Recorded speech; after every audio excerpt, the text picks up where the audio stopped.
할렐루야 가스펠 프로젝트 5권 5가 신약 5권 5가 시작하도록 하겠습니다. 사랑으로 행동한다는 것은 한번 시작을 해보도록 하겠습니다. 본문은요 요한일서의 내용을 가지고 가고 있습니다.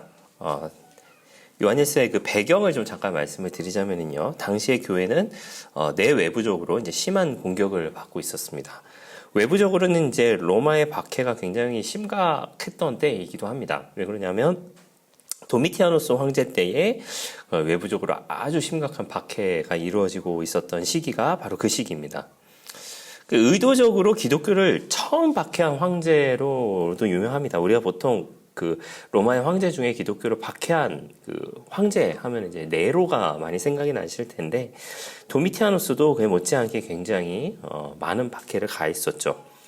이 사람은요 매우 과시적이고 비타협적인 그 성격을 좀 가진 사람이었습니다. 그래서 원로원들과 많은 마찰을 가지고 있었고, 굉장히 노골적으로 이제 공안 정치 그리고 공포 정치를 해냈던 사람이 바로 도미티아누스입니다. 그래서 이제 원로원들을 비롯해서 이제 당대 지식인들에게 굉장히 악랄한 사람, 그리고 굉장히 잔인한 황제라고 하면서 아주 대차게 이제 까이게 되는 사람이 바로 도미티아누스 황제입니다.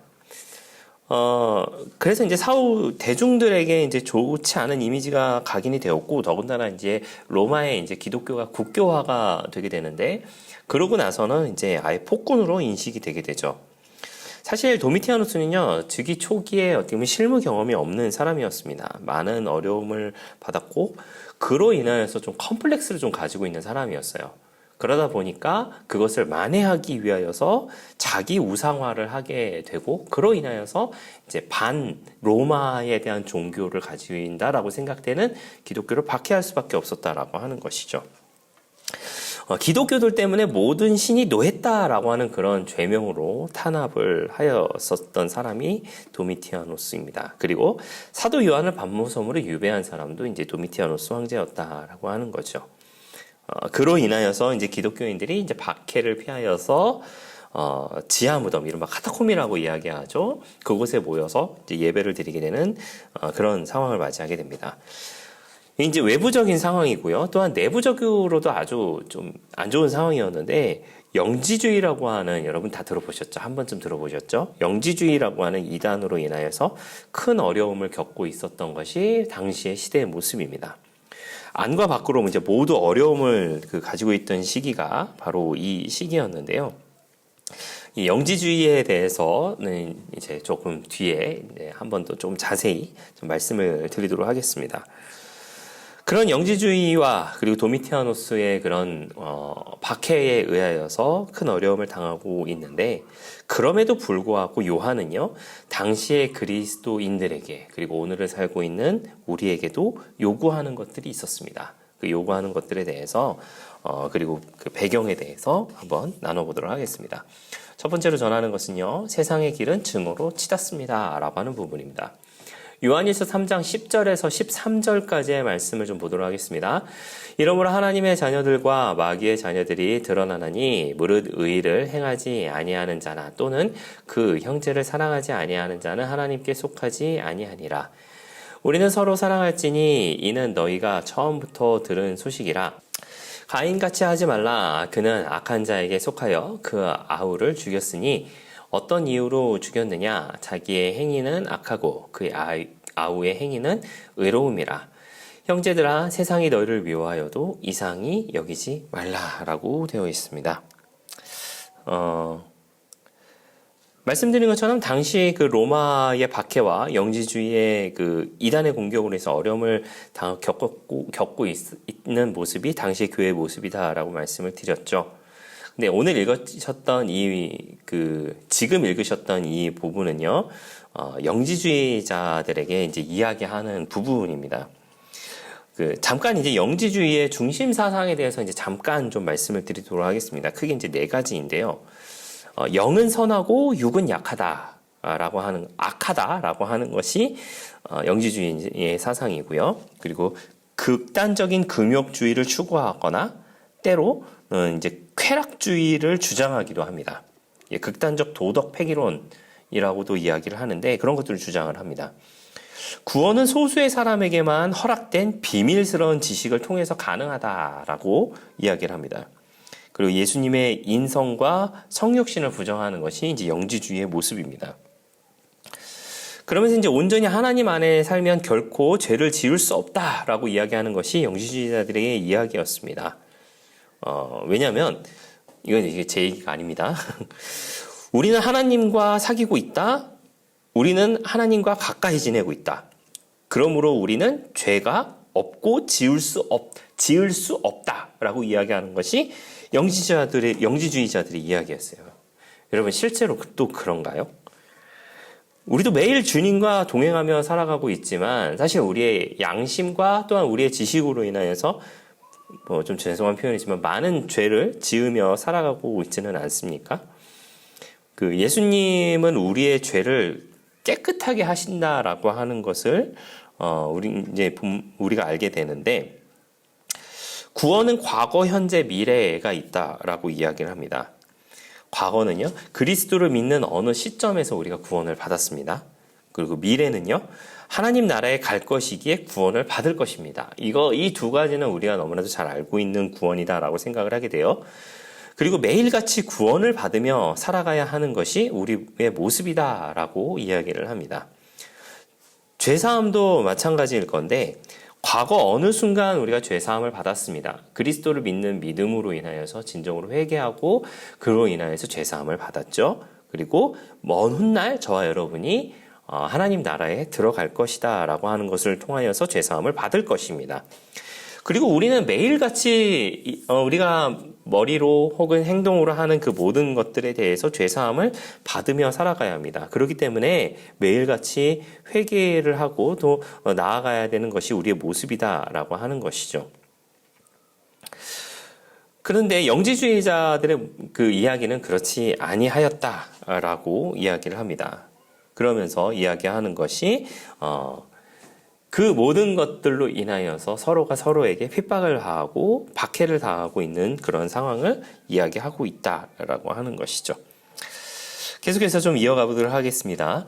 교회의 길은 사랑으로 특징 지어집니다 라고 하는 부분입니다. 요한일서 3장 14절에서 15절까지의 말씀에 보면은요, 우리는 형제를 사랑함으로 사망에서 옮겨 생명으로 들어간 줄을 알거니와 사랑하지 아니하는 자는 사망에 머물러 있느니라. 그 형제를 미워하는 자마다 살인하는 자니 살인하는 자마다 영생이 그 속에 거하지 아니하는 것을 너희가 아는 바라라고 이야기하고 있습니다. 요한은요, 우리가 사망에서 생명으로 옮겨간 것, 즉 구원을 받았다라고 있는 것을 알 수 있는 방법으로 제시한 것이 무엇이냐면 바로 이웃을 사랑하는 것입니다. 죄를 덜 짓고 성경의 명령에 더 순종하는 것이라고 하는 것을 이야기하는데요. 예배 모임에 참석하거나 성경을 매일 읽는 것도 아닐 수도 있습니다. 그것들 모두 중요합니다. 모두 중요하고 구원의 증표가 될 수는 있습니다. 그러나 요한은요, 그 영생의 증거로서 그리스도 안에서 형제 자매를 사랑하라라고 하는 것을 이야기하고 있습니다. 그리고 사랑은 우리를 세상과 구별되게 해준다라고 하는 것을 이야기하고 있는 것이죠. 사랑에 실패하는 것은 증오인데 증오는 바로 세상의 특징이다라고 하는 것을 이야기하고 있습니다.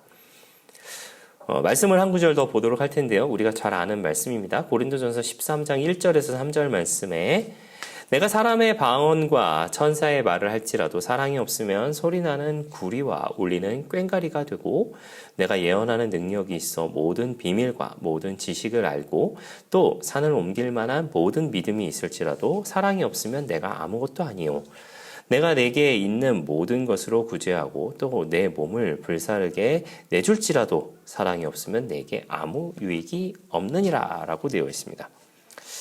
이것은 이제 바울이 이야기한 것인데 사실 이 말씀을 보면서 저는 예수님이 생각이 나더라고요. 예수님은 모든 것을 내어주셨습니다. 왜 내어주셨느냐? 우리를 사랑하시기 때문이다 라고 하는 것이죠. 우리를 사랑하시기 때문에 모든 것을 내주셨다라고 하는 겁니다. 사랑하지 않은 채로 내주셨다면 아무 의미가 없는 것이다 라고 하는 것으로 볼 수도 있지 않을까라고 조심스럽게 생각을 합니다만은 그래도 예수님의 사랑으로 인하여서 저와 여러분이 구원의 길로 가고 있는 것은 아닌가라고 하면서 우리의 길이 사랑으로 인하여서 특징되어지는 저와 여러분 되시기를 바랍니다. 세 번째로 전하는 것은요, 사랑의 길은 행동으로 특징지어집니다 라고 하는 부분입니다. 요한일서 3장 16절에서 18절까지의 말씀을 보도록 하겠습니다. 그가 우리를 위하여 목숨을 버리셨으니 우리가 이로써 사랑을 알고 우리도 형제들을 위하여 목숨을 버리는 것이 마땅하니라. 누가 이 세상의 재물을 가지고 형제의 궁핍함을 보고도 도와줄 마음을 닫으면 하나님의 사랑이 어찌 그 속에 거하겠느냐. 자녀들아, 우리가 말과 혀로만 사랑하지 말고 행함과 진실함으로 하자라고 되어 있습니다. 사실 이 본문은요, 조금 더 이 내용의 그 배경을 사실은 좀 알면은 더 좀 이해가 쉬우실 거다라는 생각을 하게 돼요. 배경을 좀 잠깐 말씀을 드리자면요, 그 전에 약간 설명을 좀 드리자면, 경제적 문제라고 하는 것은 우리가 아주 밀접한 관계가 있죠. 기도회를 할 때마다 제가 이제 드리는 말씀인데, 우리가 이제 세상에 속해서 살고 있기 때문에 세상의 것을 간구하지 않을 수는 없다라고 하는 것이죠. 그리고 이제 항상 말씀드리는 것이 돈이 전부가 아닙니다라고 말씀을 드려요. 그러면서 이야기합니다. 그런데 돈이 대부분입니다라고 이렇게 말씀을 드리는데요. 세속적인 얘기를 말씀드리는 건 사실은 아니에요. 그런 것이 아니라 현실에 대해서 좀 이야기를 해드리려고 하는 건데, 지금 여러분 이제 유튜브를 통해서 이 방송을 보고 계실 겁니다. 이 방송을 유튜브를 통해서 보고 계실 건데, 그럼 핸드폰으로 보고 계실 수도 있고요. 혹은 이제 TV를 통해서 보고 계실 수도 있을 겁니다. 그런데 여러분, 그걸 어떻게 작동이 되나요? 전기로 작동이 되죠. 전기로 작동이 되려면 어떻게 해야 되나요? 콘센트를 꼽든지 충전을 하시든지 하셨어야 됩니다. 그래야지만 아마 이 방송을 보고 계실 거예요. 그렇다면은 그것을 하기 위해서 무엇이 필요한가요? 돈이 필요합니다. 왜냐? 전기세를 내야 하거든요. 그리고 아마 지금 옆에 커피를 한 잔 가지고 계신 분도 계실 겁니다. 아니면 차를 가지고 계신 분도 계실 것이고, 그냥 물을 가지고 계신 분도 계실 겁니다. 그것을 사용하기 위해서, 마시기 위해서 무엇이 필요한가요? 돈이 필요합니다. 커피를 사야죠. 차를 사야죠. 물을 사야죠. 하는 것들이 필요합니다. 그리고 또 어떤가요? 여러분 혹시 지금 간식거리 가지고 계신가요?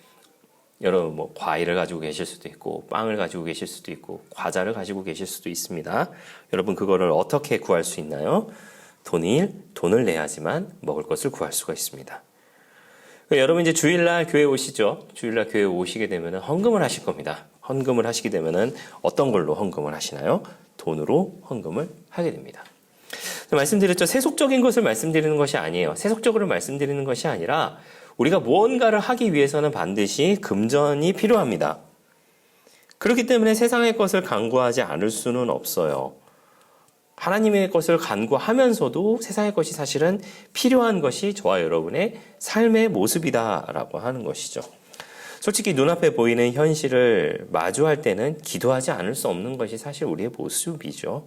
나쁘다는 것이 아니라 우리는 모든 것을 간구하며 살아가야 한다라고 하는 그런 생각을 하게 됩니다.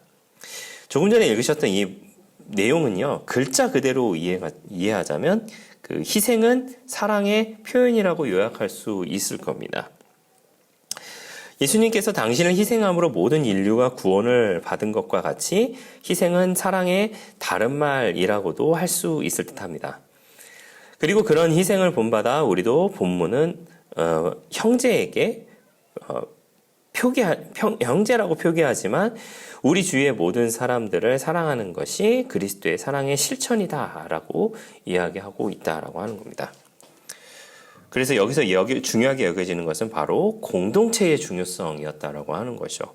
요한은 공동체, 즉 교회의 분열을 염려하고 있었습니다.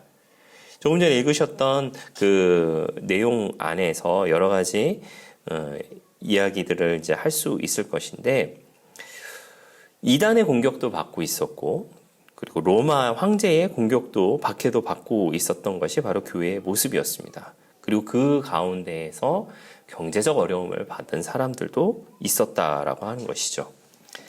그렇기 때문에 요한이 이런 이야기를 쓴 거예요. 경제적 어려움을 받고 있는 그 형제들에게 그 모든 것들을 좀 나눠라 함께 나눠서 말로만 사랑한다라고 이야기하지 말고 행함으로써 진실함으로 그것을 나눔으로 인하여서 서로가 서로를 위한 진정한 공동체가 되어라라고 이야기하고 있는 것이 본문의 이야기였다라고 하는 것입니다. 오늘을 살고 있는 우리에게도 동일하게 주어지는 말이 아닌가라는 생각을 하게 됩니다. 재물을 소유하는 것이, 그리고 재물을 위해서 기도하는 것이 나쁜 것은 아닙니다. 저 역시도 재물을 위해서 기도하고 또 재물을 구하는 것이 저의 모습입니다만은, 나를 위한 것이거나 혹은 그 재물을 섬기며 쫓게 된다라고 하면 그것이 우상이 된다라고 하는 것이죠. 그것을 섬기고 쫓으려고 해서 우상을 만드는 것이 아니라 그것으로 인하여서 하나님의 사랑을 더욱더 전파하며 살아가야 한다는 것이 요한의 이야기였다라고 하는 겁니다. 자, 제가 드리는 말씀에 오해가 없으시기를 바랍니다. 우리가 이제 계속 재물을 구해서 그거를 나눠서 사랑을 실천합시다 라고 하는 것이 아니라, 이 본문에, 지금 읽었던 이 본문의 내용이 그렇다는 것이고, 오늘 살고 있는 우리는 그러면 어떻게 해야 되느냐? 마음을 다하고 정말 진실함으로써 우리 주변에 있는 사람을 아끼고 나아가야 한다라고 하는 것이죠. 말로만 사랑합니다, 말로만 주의 이름으로 사랑합니다 라고 하는 것이 아니라 정말 마음을 다해서 그 모든 것을 하게 된다면 금전뿐만 아니라 모든 것을 내어줄 수 있지 않겠니? 라고 이야기하는 것이 바로 요한의 모습이었다라고 하는 것이죠. 사실 저도 공과를 하면서도 많은 양심의 거리낌도 있게 되고 또 많은 회개를 하게 되지만은, 우리도 말로만 하는 것이 아니라 행함과 진실함으로 예수님께서 우리에게 그렇게 하셨듯이 그렇게 할 수 있는 저와 여러분들 되시기를 예수님의 이름으로 부탁을 드리겠습니다. 결론을 보고 마치도록 하겠습니다. 우리는 예수님의 사랑을 받은 존재임을 기억하는 저와 여러분 되시기를 바랍니다. 그리고 예수님이 우리를 사랑하셨듯이 우리도 사랑으로 이웃을 대하는, 그냥 대하는 것이 아니라 진실함과 마음을 다하며 대하는 저와 여러분들이 되시기를 예수님의 이름으로 부탁을 드리겠습니다. 이것으로 오가를 마치도록 하겠습니다. 감사합니다.